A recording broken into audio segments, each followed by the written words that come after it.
selamat malam sahabat-sahabat Gema Kebijaksanaan dimanapun Anda berada. Salam jumpa kembali bersama saya Hari Sutanto dari Gema Kebijaksanaan, dan malam hari ini kita kedatangan suatu tamu yang sangat luar biasa, dan beliau ini memang sangat sibuk ya. Jadi hari ini kalau beliau mau datang ini satu keberuntungan untuk kita semua. Dan sebelumnya saya akan perkenalkan siapa beliau. Beliau adalah adjunct profesor pada College of Asian Studies, Guangxi University, dan merupakan dosen di Fakultas Ilmu Administrasi serta Sekolah Kajian Strategis dan Global Universitas Indonesia. Nah, jadi luar biasa ya. Dan saat ini beliau adalah sebagai ketua atau direktur dari Center for Strategic Entrepreneurial Leadership Universitas Indonesia, juga sebagai dosen terbang di 10 perguruan tinggi ternama di berbagai wilayah Indonesia. Wah, luar biasa ya. Bahkan beliau merupakan dosen tamu di Universitas Kebangsaan Malaysia.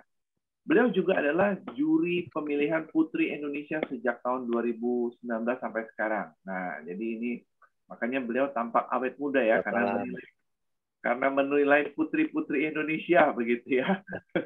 Dan beliau lahir di Bandung pada tanggal 14 Oktober, menyelesaikan di Fakultas Ekonomi pasca Unpad, pasca sarjana Psikologi di Universitas Indonesia, juga pendidikan non-gelar di Guangxi, China, Hawaii, Amerika Serikat, dan Hiroshima, Jepang. Wah, luar biasa ya. Dan beliau juga merupakan ahli psikologi dan ahli kontra terorisme Asia Tenggara, dan merupakan motivator psikologi pada Kepolisian Republik Indonesia. Tahun 2020 dipercaya sebagai Chairman Global Goal Summit di 2020 di Kuala Lumpur. Baik, sahabat-sahabat Gema Kebijaksanaan, inilah Profesor Roy Darmawan. Selamat malam, Dok. Selamat malam, Pak Hari Sutanto. Suatu kebanggaan buat kami nih bisa kenal dengan Prof. Roy Darmawan. Kebanggaan yang sama. Terima kasih banyak, dan sebuah kebahagiaan bisa turut bersama mendukung Gema Kebijaksanaan dalam menebarkan values, cara pandang, serta nilai-nilai positif ya untuk bangsa ini, Pak Hari. Terima kasih banyak. Baik, nah Prof, ini kan temanya memang sepertinya sama dengan kebangkitan hari ulang tahun Indonesia ini ya, dan kita tentunya juga ingin insight dapat dari Prof ini. Tapi sebelum itu, barangkali Prof sedikit cerita, kira-kira Prof bagaimana dulu dari masa kecil, apa pernah punya mimpi? Mungkin sekitar 2-3 menit saja gitu Prof, kira-kira. Pernah sebelum masuk ke dalam diri, pengen kenal dulu riwayat kecil Prof ini seperti apa nih? Kok sampai begini hebat nih Prof? Punya cita-cita tingkat ininya gitu. Gimana Prof? Pertama, terima kasih Pak Hari, Bu Yuni, dan Mbak Natalia atas apresiasi ini. Saya pada masa kecil dan remaja itu bermimpi untuk menjadi orang yang punya peran besar dalam menegakkan keadilan di masa ini. Jadi saya bercita-cita menjadi penasihat hukum, menjadi lawyer. Oke. Dan cita-cita itu saya kira mungkin tumbuh sejak SD hingga SMA. Oke. Tapi kemudian perjalanan hidup berikutnya tidak mengizinkan untuk saya masuk ke bidang itu secara langsung, karena ketika lulus dari SMA, kemudian kan hampir seluruh teman-teman itu lanjutnya kuliah. Ya. Nah, saya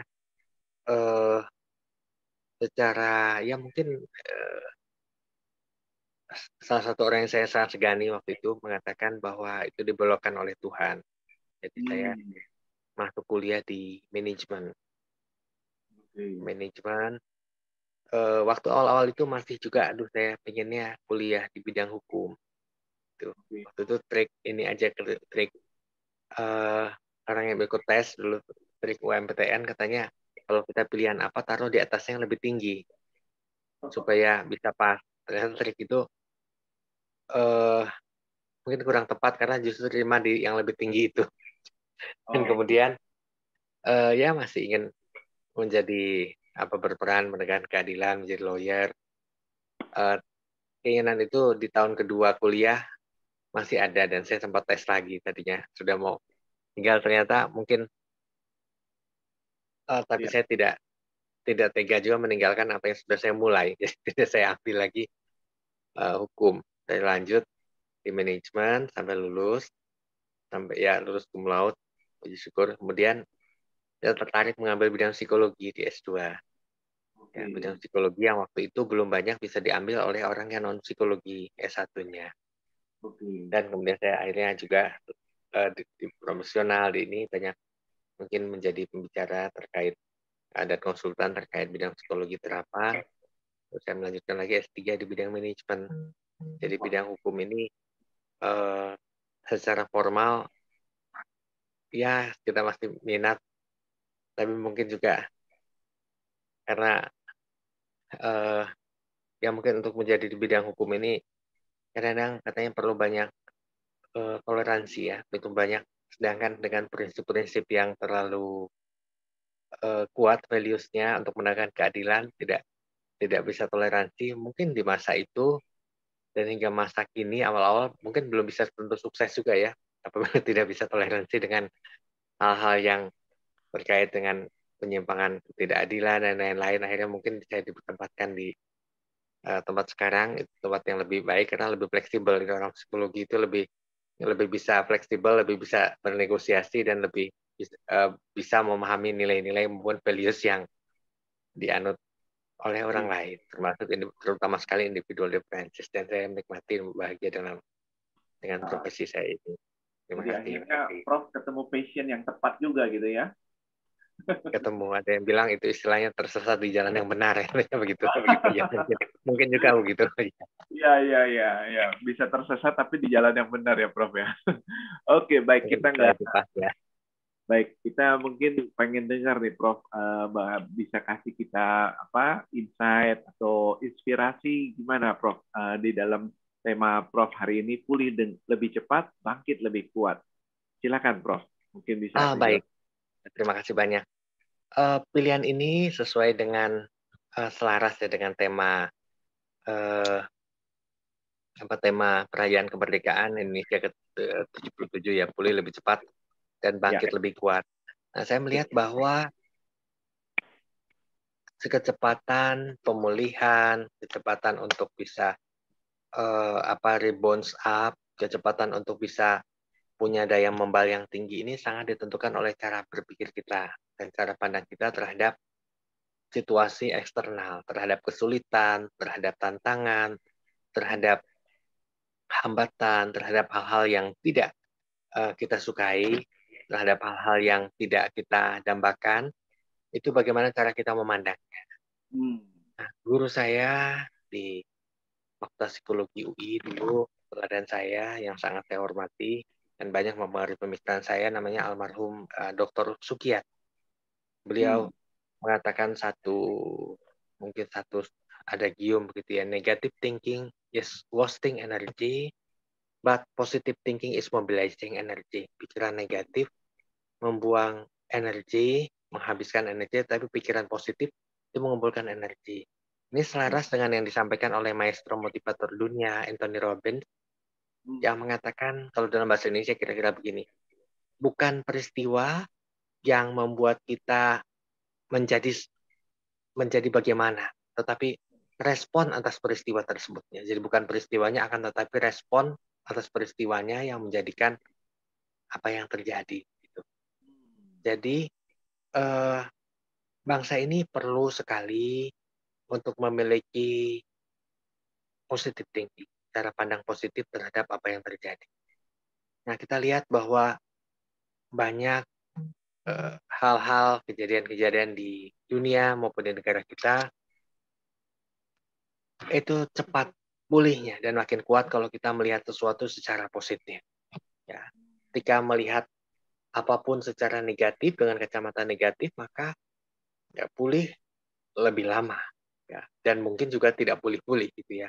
Tapi ketika kita melihat hal-hal sesuatu di luar diri kita, cita-cita kita, hal-hal yang tidak menyenangkan, hal-hal yang mungkin dipandang jelek oleh orang lain secara dengan kacamata positif, maka kita mulai cepat bergerak dan mulai bisa membawa cita-cita kita lebih tinggi dari bintang-bintang di langit ya. Jadi dengan cara pandang positif kita bisa melihat hal-hal berat, hal-hal yang mungkin ekstra berat itu dengan ringan saja karena semuanya itu ada sisi positifnya. Ya, sekali lagi bukan peristiwanya, akan tetapi respon atas peristiwanya yang akan menjadikan kita seperti apa. Nah, sebagai contoh, kita menghadapi pandemi COVID-19, pandemi COVID-19 ya. Ini kan tantangan besar, dan Pak Jokowi mengatakan bahwa dibutuhkan pemimpin yang mampu memecahkan keheningan, menerobos dengan gebrakan, bukan yang monoton dan rutinitas, sehingga membosankan. Nah, situasi pandemi COVID-19 itu banyak menimbulkan hambatan-hambatan di bidang ekonomi, sosial, politik, maupun hal-hal yang tidak kita sukai gitu ya. Dan ini akan menimbulkan cara kita memandang situasi tersebut itu sangat menentukan hasil yang kita harapkan ya. Bayangkan ketika kita pesimis atas situasi yang terjadi, jangankan mau bangkit ya. Ya kita mau move on sedikit, saya sudah berat. Tapi dengan cara pandang positif ini, maka kita bisa mulai bergerak. Bila bisa mulai bergerak, kita akan menjadikan situasi yang pandemi ini sebagai daya dorong, sebagai pemicu untuk kita lebih baik. Di Amerika pernah di satu negara bagian Alabama itu ada produk-produk pertanian kapas ya. Produk kapas ini sangat unggul. Sampai suatu ketika ada kumbang kapas, kumbang perusak kapas yang kemudian entah bagaimana terbawa pesawat gitu, kemudian masuk ke negara bagian itu dan menghancurkan seluruh industri kapas yang menjadi andalan di negara bagian Alabama. Dan kemudian mereka bangkrut gitu ya, mereka hancur, tapi bangkit dan menanam hasil-hasil pertanian. Dan kemudian pada saatnya negara bagian Alabama ini menjadi penghasil industri pertanian yang sangat amat maju dan dikenal di dunia dan dikenal di seluruh negara di negara bagian lainnya dan menjadi pemasok dan sangat kaya raya. Nah, di negara bagian Alabama ini kemudian dibangun monumen kumbang kapas. Orang bertanya, kumbang kapas yang berusak itu kok dimonumenkan dan dihormati? Justru karena kumbang kapas itu berusak, kita bisa maju seperti ini.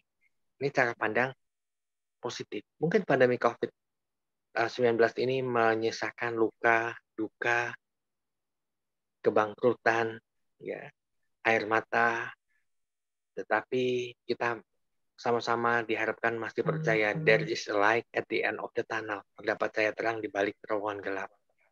Habis hujan tampak pelangi. Ya, bahkan pelanginya semakin indah ketika hujannya semakin besar. Nah, bagaimana kita berdiri di tengah badai, kita menjadi kuat. Ya. Bahwa kita lihat sehabis terjadinya badai, pohon-pohon yang tinggal itu memiliki akar yang lebih kuat. Nakoda yang kuat, pelaut yang kuat dihasilkan oleh ombak yang besar. Mungkin cara pandang ini akan membantu kita untuk bisa dengan kearifan, kesabaran, untuk bisa melalui krisis, ya, bisa krisis itu kan di dalam aksara Mandarin terbangun atas dua huruf gitu ya. Yang pertama W dan yang kedua C. Ya. Teman-teman mungkin paham juga. W itu bahaya dan C adalah opportunity atau peluang. Jadi dalam menghadapi krisis, kita perlu waspada akan bahaya dan lihat akan peluang yang timbul. Kira-kira demikian, Fahri. Nah, Indonesia bisa bangkit ketika kita bisa memaknai krisis ini secara positif. Ya, bahkan ekonomi bergerak ketika masyarakatnya melihat sesuatu positif. Ya, berani berinvestasi, walaupun itu belum terlihat dampak kegiatan ekonomi. Karena banyaknya orang yang kemudian berinvestasi, berani menggelontorkan roda ekonomi, maka roda ekonomi berjalan lagi. Ya, ini terlihat beda dengan yang memang kemudian melihat krisis itu hanya sebagai krisis saja, tanpa melihat sisi positif dan sisi keindahan dari sebuah krisis. Ya, katakanlah mungkin di kisah nyata dalam kehidupan ini, kita kadang-kadang dipaksa oleh keadaan untuk bekerja keras, untuk mengambil langkah, untuk berubah, meninggalkan kebiasaan lama. Dan itu banyak menjadi jalan kesuksesan ya di kemudian hari. Dan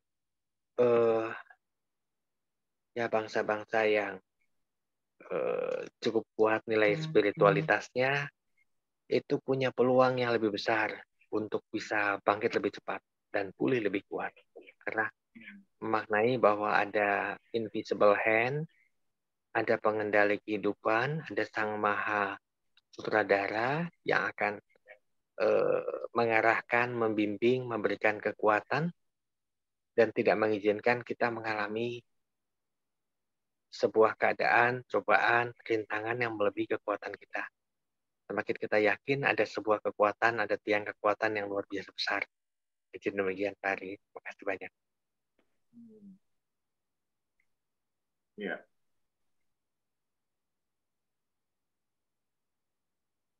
Ya. Jadi the power of positive thinking gitu ya, yang saya angkat untuk bisa tumbuh lebih kuat, pulih lebih cepat.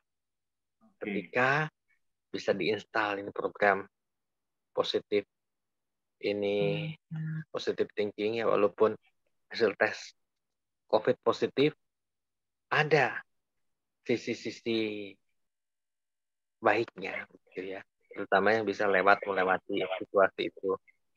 Ada yang lebih kuat, ada yang lebih wise. Yang dikhawatirkan teman-teman ketika pandemi COVID-19 ini berlalu, tapi kita tidak belajar apa-apa dari situasi ini. Terlalu mahal apabila kita melewatkan dari Tuan Guru pandemi COVID-19 ini, kita tidak belajar apa-apa. Kita tidak memaknai positif apa-apa, dan kita tidak bisa melihat dari sisi positif apa yang terjadi.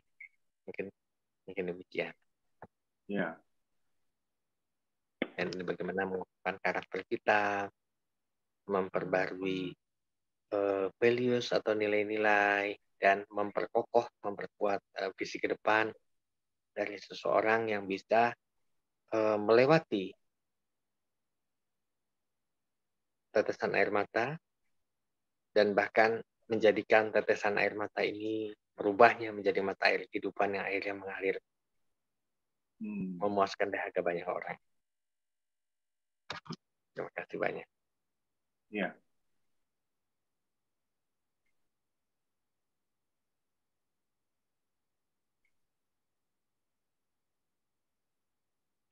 Salah satu yang terjadi dengan krisis ini, ketika kita bisa melaluinya, dalam arti kita masih diberi kesempatan untuk melaluinya, ini memperkuat nilai-nilai karakter. Ini ada religiusitas, ya. Karena kita pernah merasakan tanpa pertolongan, tanpa hikmah dari Sang Maha Pencipta, itu kita tidak kuat berjalan, ya.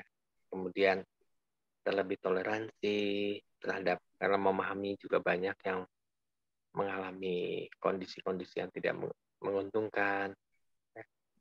Lebih bisa mencintai kehidupan, kira-kira demikian.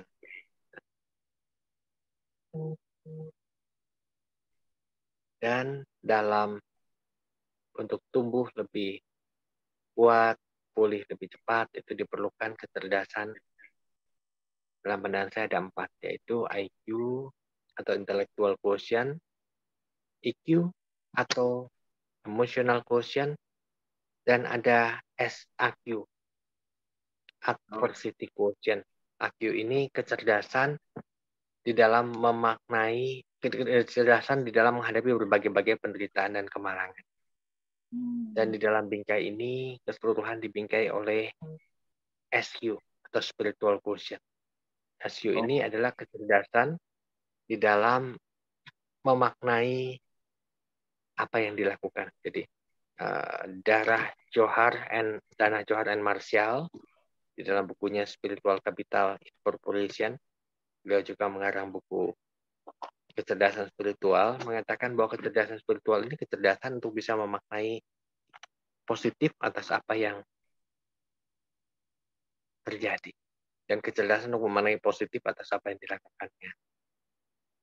Nah, saya izin untuk memberikan ilustrasi sedikit tentang 3 orang tukang batu. Ya. Jadi ada 3 orang tukang batu yang mereka sama-sama sedang membangun satu tempat yang nantinya akan dipakai untuk tempat pendidikan. Ya. Jadi 3 tukang batu ini kemudian ditanya apa yang sedang dilakukan. Nah, tukang batu pertama menjawab bahwa saya sedang bekerja sebaik mungkin agar penghasilan saya bisa layak dan saya bisa menyekolahkan anak-anak saya di pendidikan yang baik. Nah, tukang batu ini tinggi pada dimensi IQ, kira-kira gitu, kecerdasan intelektual. Ya. Nah, tukang batu kedua ditanya sedang melakukan apa, dia menjawab bahwa saya sedang bekerja sebaik mungkin agar atasan saya bangga punya anak buah tukang batu seperti saya. Dan nama saya terkenal di seantero penjuru bertukang batuan di negeri ini sebagai tukang batu paling profesional. Ya. Tukang batu kedua ini tinggi pada dimensi EQ. Emotional quotient, sesuatu yang bersifat pengakuan, ya itu juga sebuah kebutuhan banyak orang. Dan kepada tukang batu ketiga, kebetulan tukang batu ketiga ini paling senior usianya, paling tua usianya, ditanya pertanyaan begini, apa yang sedang dilakukan? Pertanyaan sama.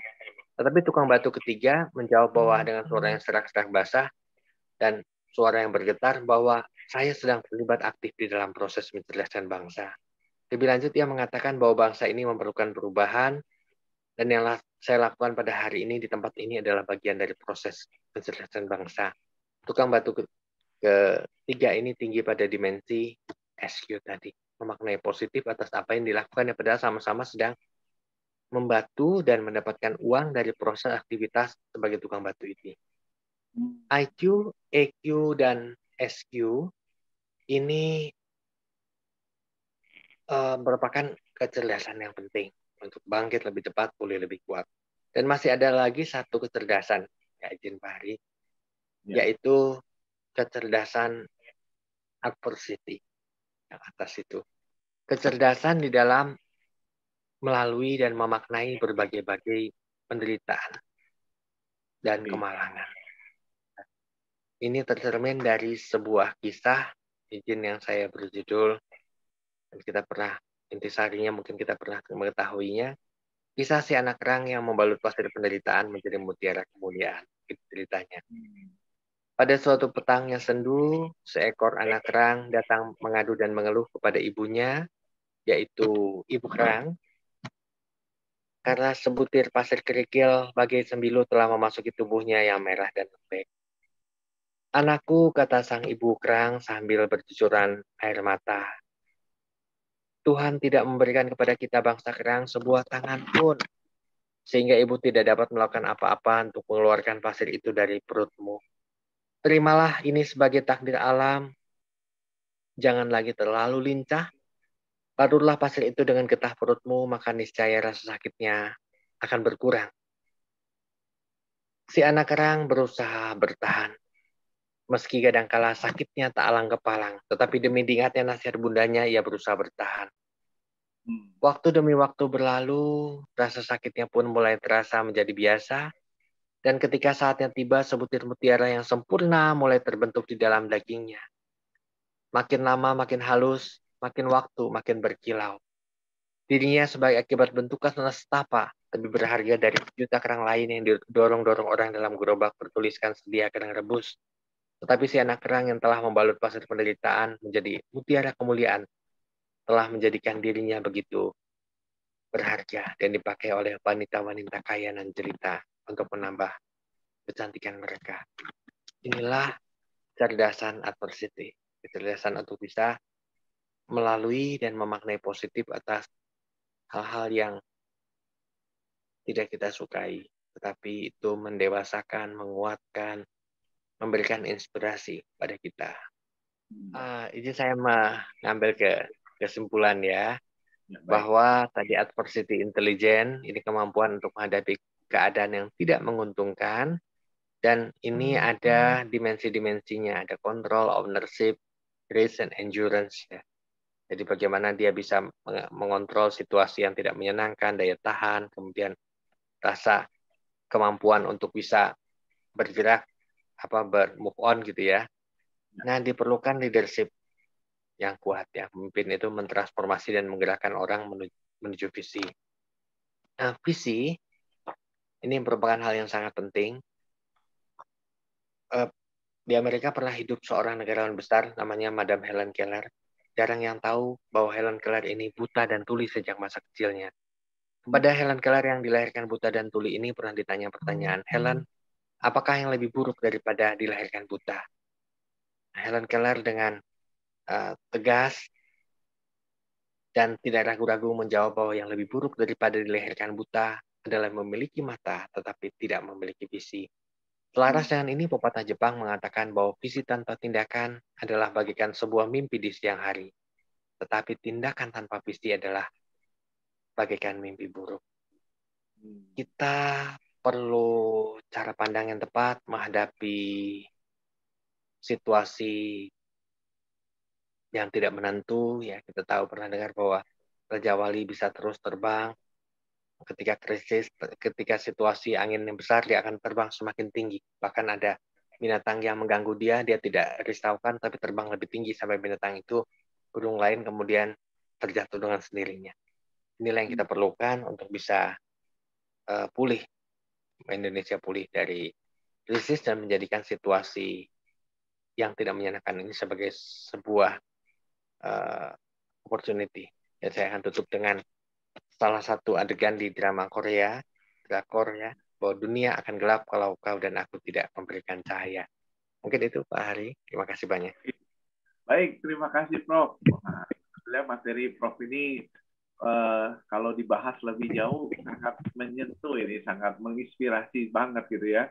Waktunya ini nggak memungkinkan gitu. Terima kasih ya Prof. Udah membuat kita sedikit banyak punya insight di dalam ini mungkin adalah ini satu kesempatan buat sahabat-sahabat yang hari ini berada di dalam suatu kondisi yang tidak menguntungkan. Nah, Prof sudah memberikan contoh, memberikan suatu ilustrasi, belajar dari sebuah kerang yang tadinya terluka, tapi dia membalut itu semua akhirnya memberikan sesuatu yang bermanfaat bagi dirinya dan dipakai mutiara itu untuk orang-orang kaya gitu ya. Nah, jadi ini adalah satu contoh yang luar biasa. Jadi Prof juga mengilustrasikan bahwa kita di dalam kita menjalani layaknya seperti seekor Raja Wali. Jadi nggak usah terlalu ditanggapi orang lain mau ngomongin apa, pokoknya kita terus terbang dan capai apa yang kita mau capai dalam hidup ini. Nanti orang akan lihat sendiri gitu kan. Ya, musuh-musuh kita atau orang yang selalu nyinyir sama kita nanti juga akan hilang sendiri. Ya, dan akhirnya kita akan mencapai apa yang kita inginkan. Kira-kira gitu ya, Prof. Kesimpulan yang saya bisa ambil dari sini ya, Prof. Yang ya, baik, sahabat-sahabat Gema Kebijaksanaan, demikian mungkin yang sudah Profesor Roy sudah sampaikan dalam waktu yang singkat, tapi sudah mencakup semua untuk bisa menjadi bekal buat dalam kehidupan kita. Supaya kita terus maju di dalam kehidupan ini, berjuang di dalam kehidupan ini, dan membangun dalam kehidupan ini. Dan mudah-mudahan apa yang Prof. Roy Darmawan sudah sampaikan bisa menjadi satu satu bekal untuk kita melompat lebih tinggi lagi. Ya, terima kasih Prof. Roy. Semoga kebajikan Prof. Roy bisa terus membawa berkat buat kita ya, Prof. Semoga Prof selalu juga diberikan kesehatan, kebahagiaan dan berkah yang melimpah ya, Prof.